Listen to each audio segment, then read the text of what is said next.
সৌম্য প্রেসকে একটু চাটা দিও।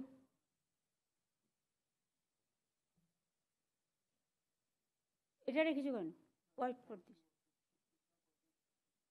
বাংলার বাড়ি আগে আমি একটু বলে নিই, তারপরে করছি।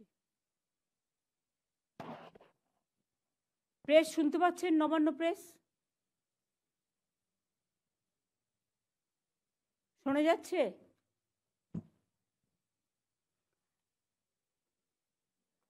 আমরা যে কথা দিলে কথা রাখি, সেটাই আপনাদের কাছে কথা রাখার ব্যাপারটা নিয়ে যদি কিছুটাও মানুষের সাহায্য হয়,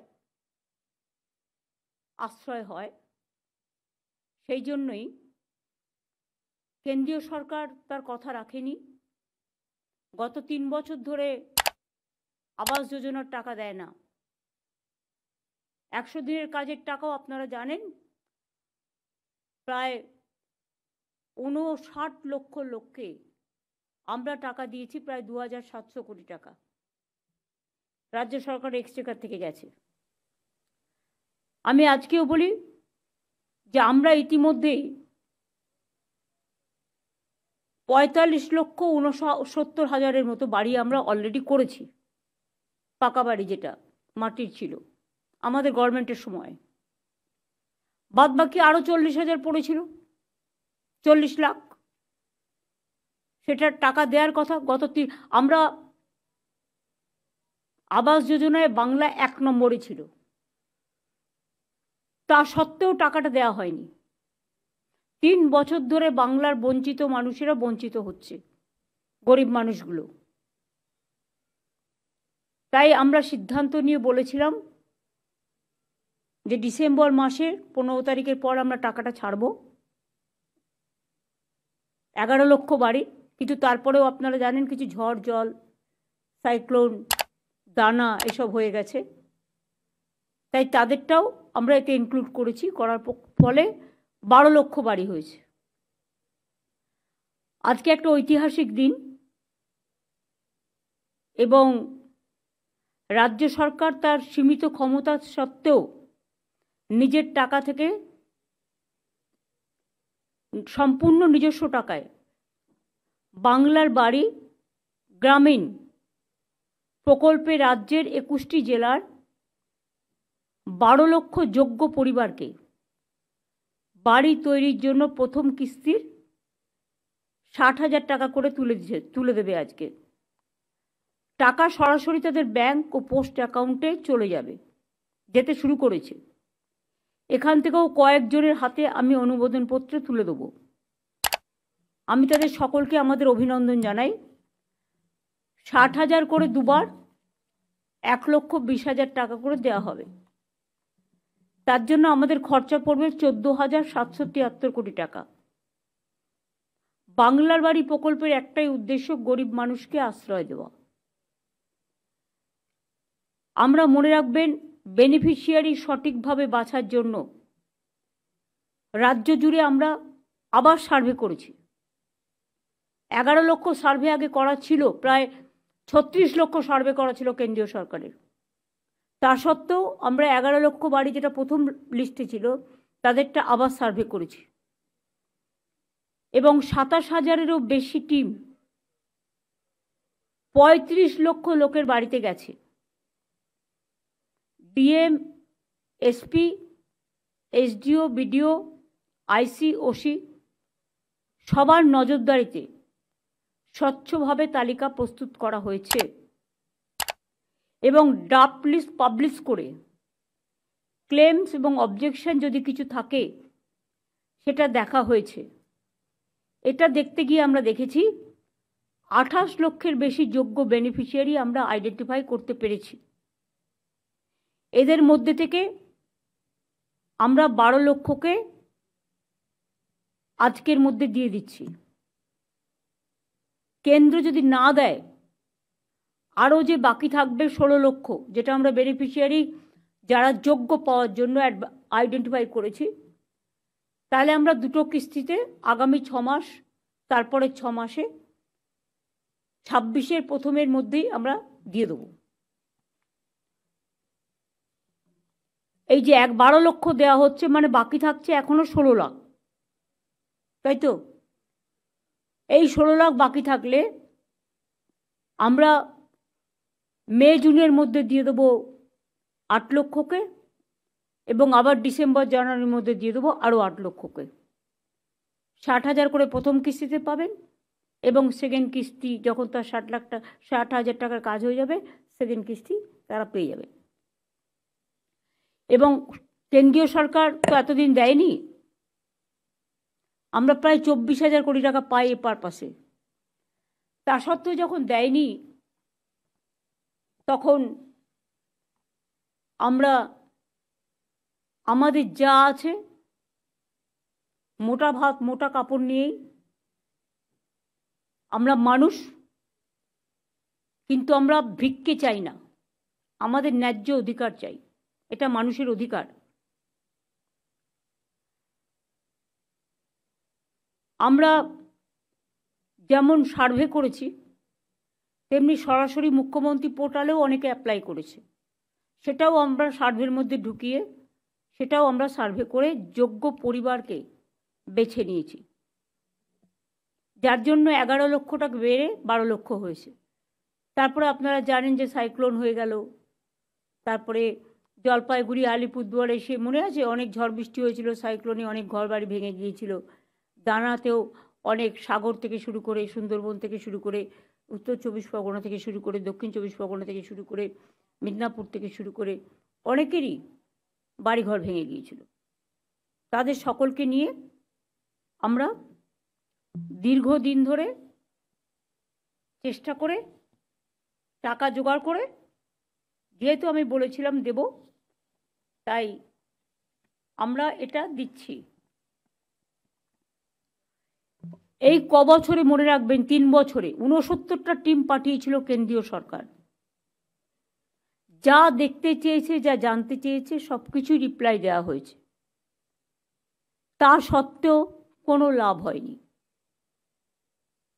ওরা মুখে বলে কমপ্লেন আছে, কমপ্লেন আছে তো তুমি তো ভিজিট করেছো, তুমি তো দেখেছো, তুমি তো সার্ভে করেছো, তুমি তো মানুষজনের সাথে সে কথা বলেছো, তাহলে 69টা টিম কেন এলো? তা সত্ত্বেও কোনো লাভ হয়নি। সেই জন্য আগে 2022 সালে হাউস টু হাউস সার্ভে করেছিল তারা, এবং আমরাও করেছিলাম। তাতে 33,42,000 ওয়েটিং লিস্টের টাকা তৈরি হয়েছিল, ওয়েট লিস্টের। তারা কেউ কোনো বাড়ির টাকা পায়নি। তাই প্রথম সব পর্যায়ে কেন্দ্রীয় সরকার 11 লক্ষ বাড়ি স্যাংশন করেছিল। কারা এত কথা বলছে পেছনে? তা সত্ত্বেও সেই টাকা দেয়নি, ওবিসি স্কলারশিপের টাকা দেয়নি, ঐক্যশ্রীর টাকা পায়নি, 100 দিনের কাজের টাকা পায়নি,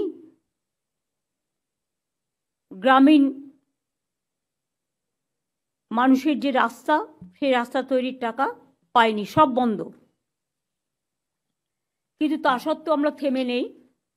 পথশ্রী প্রকল্পের মাধ্যমে আমরা গ্রামীণ রাস্তা করেছি, আবার যখন সুযোগ হবে করব। আমরা 100 দিনের কাজের বদলে কর্মশ্রী প্রকল্প চালু করেছি, যেখানে যারা 100 দিনের কাজ করত, সংসার চালাতো, তারা যাতে 50 দিনের কাজ পায়। যখন 100 দিনেরও কাজ ছিল চালু, তখনও 30-40 দিনের বেশি হতো না। এখন আমরা বলেছি 50 দিন তো সে পাবেই, এবং তার বেশি হলেও কোনো আপত্তি নেই। এটা নিয়ে আমরা কনভার্জেন্স করেছি। এবং এছাড়াও ঐক্যশ্রী, মেধাশ্রী, সেই স্কলারশিপগুলো আমরা দিচ্ছি। এখনো পর্যন্ত কেন্দ্রীয় সরকারের কাছ থেকে আমরা এগুলো সব বাবদ 1,71,000 কোটি টাকা পাই। আমাদেরই টাকা তুলে নিয়ে যাচ্ছে। এখন একটাই ট্যাক্স আপনারা জানেন, আর সব কিছুতেই শেষ বসাচ্ছে। শেষ বসালে টাকাটা রাজ্য সরকার পায় না। জিএসটি এখন একটাই ট্যাক্স, আমাদের টাকাটা তুলে নিয়ে যাচ্ছে, কিন্তু আমাদের প্রাপ্যটা দিচ্ছে না। যাই হোক, তার মধ্যেও আমি সবাইকে ধন্যবাদ জানাচ্ছি যারা সার্ভে করেছেন, যারা আমাদের সাহায্য করেছেন, যারা আমাদের টিমটার হয়ে কাজ করেছেন, অফিসার থেকে শুরু করে ডিএমএসপি থেকে শুরু করে নিচু লেভেল পর্যন্ত সবাইকে, এবং ইলেক্টেড মেম্বারও যারা আছেন নিচু লেভেলে তারাও করেছেন। আমরা যখন কথা দিয়েছি 12 লক্ষ লোকের তা আমরা এখন দেব। তার আগে একটা অফিসিয়াল উদ্বোধন আছে। আমি 42 জনকে এখানে ডেকে নিয়ে এসেছি অ্যাজ এ সিম্বলিক, যাদের হাতে অনুমোদনপত্র তুলে দেবো প্রোগ্রামটার সূচনা করে। এই প্রোগ্রামটা আমাদের টাকায় সম্পূর্ণভাবে, তাই আমরা নাম দিয়েছি বাংলার বাড়ি। বাংলার বাড়ি গ্রামীণ এলাকায় এই কর্মসূচিটা আমি আগে চালু করছি। তারপরে আমি 42 জন 21টা জেলা থেকে এসছেন, 2 জন করে করে সিম্বলিক, তাদের হাতে অনুমতিপত্র তুলে দেবো। তাহলে আমি এটা উদ্বোধন করে দিই। এই টাকাটা সবার ব্যাংক অ্যাকাউন্টে পৌঁছে যাবে, তাই তো? সবার অ্যাকাউন্টে আজ থেকে পৌঁছে যাবে। এবার একটা কাজ করো, গঙ্গাসাগরের মিটিং চালু করার আগে, যেটা হচ্ছে আমরা যারা এসছেন 42 জন তাদের হাতে অনুমতিপত্র তুলে দিয়ে 42টা জেলা, এই 21টা জেলা থেকে তাদের হাতে আমরা তুলে দিই। তারপরে আমরা নেক্সট প্রোগ্রামে যাব।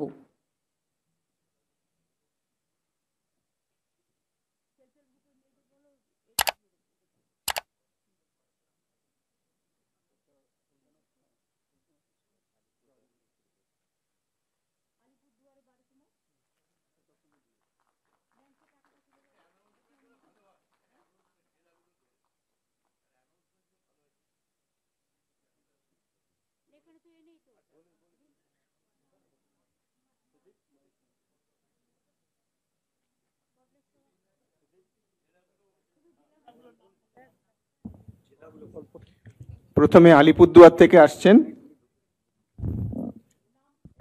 রাজু মাহালি, মঞ্জুর আনসারি। ম্যাডাম আলিপুরদুয়ার ম্যাডামের হাত থেকে নিচ্ছেন।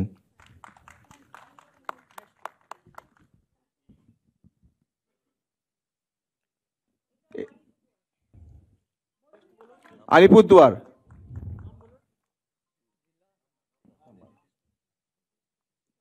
এখন বাঁকুড়া জেলার থেকে ম্যাডামের হাত থেকে নিচ্ছেন।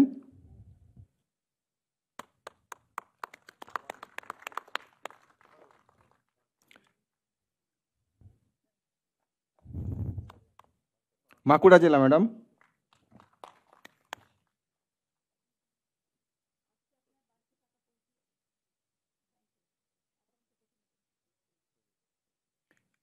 এরপর বীরভূম জেলা থেকে নিচ্ছেন।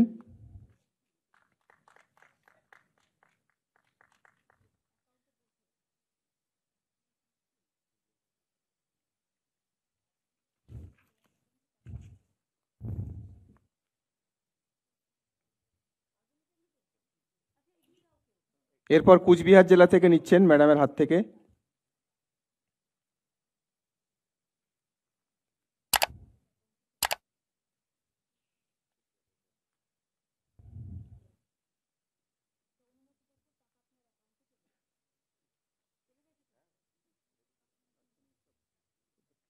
দক্ষিণ দিনাজপুর জেলা থেকে ম্যাডামের হাত থেকে নিচ্ছেন।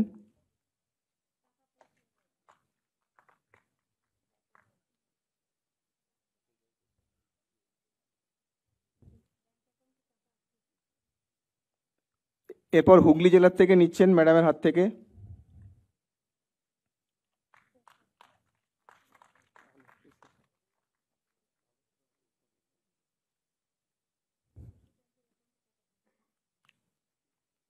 এরপর হাওড়া জেলা থেকে নিচ্ছেন ম্যাডামের হাত থেকে।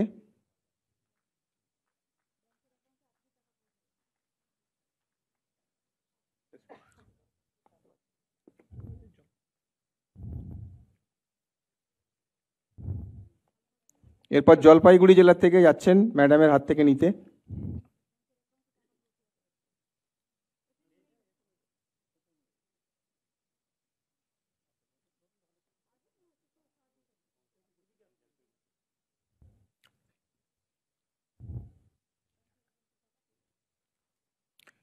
এরপর ঝাড়গ্রাম জেলা থেকে যাচ্ছেন ম্যাডামের হাত থেকে নিতে।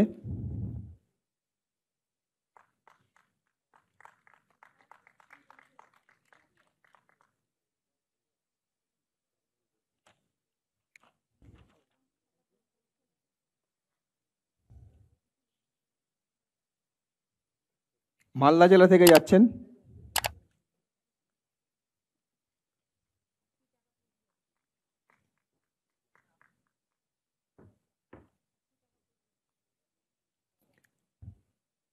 মুর্শিদাবাদ জেলা থেকে যাচ্ছেন ম্যাডামের হাত থেকে নিতে।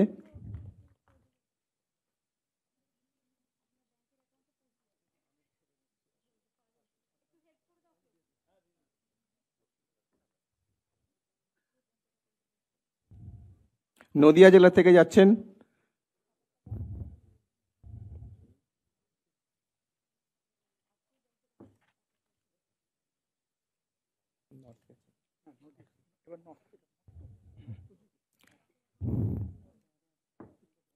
নর্থ চব্বিশ পরগনা থেকে যাচ্ছেন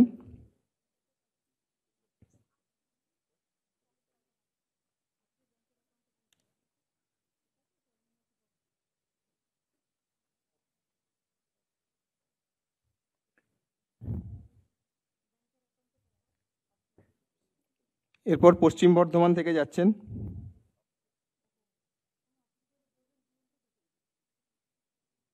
পশ্চিম বর্ধমান থেকে ম্যাডামের কাছ থেকে নিচ্ছেন। পশ্চিম বর্ধমান স্যার।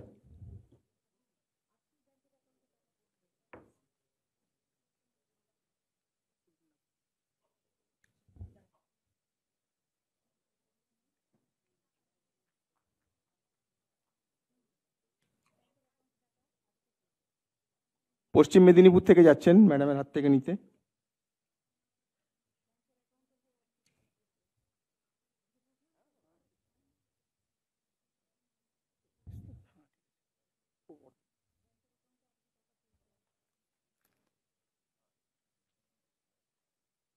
পূর্ব বর্ধমান থেকে যাচ্ছেন ম্যাডামের হাত থেকে নিতে।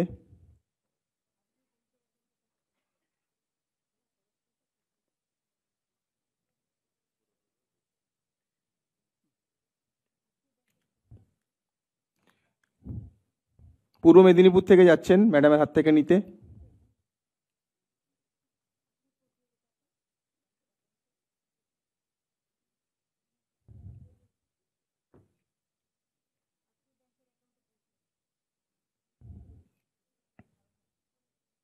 পুরুলিয়া থেকে যাচ্ছেন ম্যাডামের হাত থেকে নিতে।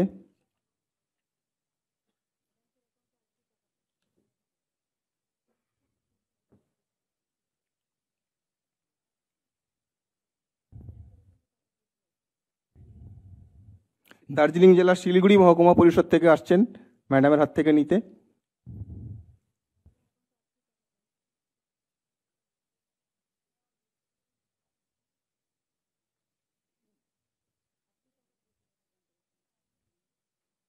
দক্ষিণ চব্বিশ পরগনা থেকে যাচ্ছেন ম্যাডামের হাত থেকে নিতে।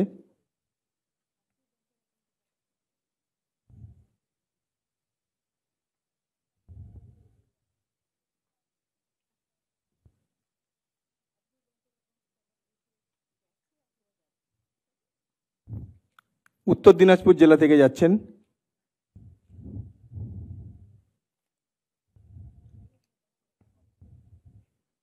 উত্তর দিনাজপুরের শেষ বেনিফিশিয়ারি ম্যাডাম আপনার হাত থেকে নিচ্ছে।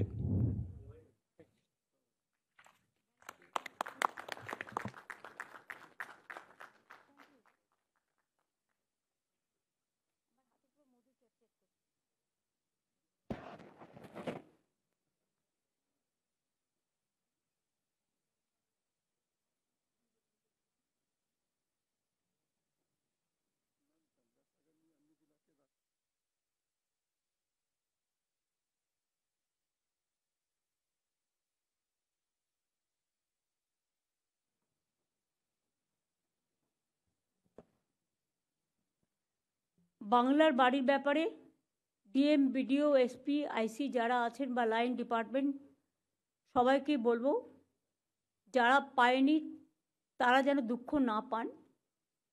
যেটা আমরা সার্ভে করেছি আরও 16 লাখ বাকি আছে, আজকে 12 লাখ দেয়া হলো, এই 16 লাখ আমরা 2026-এর আগে আমরা আপনাদের পৌঁছে দেবো। দুটো কিস্তিতে 6 মাস বাদে একটা দেবো, আরও 6 মাস বাদে একটা দেবো। অর্থাৎ আপনারা বাদবাকিরাও যেটা সার্ভে করা আছে আমাদের, যেগুলো যোগ্য পাওয়ার অধিকারী, তাদেরটা আমরা দিয়ে দেবো। আমি ডিএম, এসপি, আইসি থেকে শুরু করে বিডিও যারা আছেন, গঙ্গাসাগরের আপনারা তো পিএইচই এবং পিডাব্লিউডি নিয়ে পিএইচই নিয়ে কালকে মিটিং করেছি সিএস। আমি একটা আর্মিদের প্রোগ্রামে গিয়েছিলাম, তাই আপনারা তো সেখানে ছিলেন। এবং মোটামুটি আমি যেটা রিপোর্ট পেয়েছি সেটা হচ্ছে যে কন্ট্রাক্টারই নিয়ে একটু প্রবলেম আছে। একটা কন্ট্রাক্টরকে অনেক কাজ দেওয়ার ফলে একজনের হাতে এত সে পারছে না করতে। এক্ষেত্রে সুরিন্দরকে আমি যেটা বলবো যে আরও যারা নিউ কন্ট্রাক্টর আছে তাদের কেন এনলিস্টেড করছো না? দেখে নাও, যাদের হাতে 10টা করে কাজ আছে সে তো নিজের 3টেই করতে পারছে না, 7টা তো পড়ে থাকছে। এগুলো দেখে নাও কি করে সলিউশন করতে হয়। জি ম্যাম। সিএসের সাথে দরকার হলে বসো, কথা বলো, ডিপার্টমেন্টের অফিসারদের সাথে কথা বলে যদি কেউ বলো হবে না, তার কথা শুনবে না। ঠিক আছে ম্যাম। আমাদের প্রোঅ্যাক্টিভ হয়ে হতে হবে। জি ম্যাম। সমস্যা আসতে পারে, সমস্যাটাকে সমাধান করতে হবে, খেয়াল থাকে যেন। এবার আমি গঙ্গাসাগর নিয়ে শুরু করব। গঙ্গাসাগর মেলার মিটিং প্রতি বছরই আমরা করি।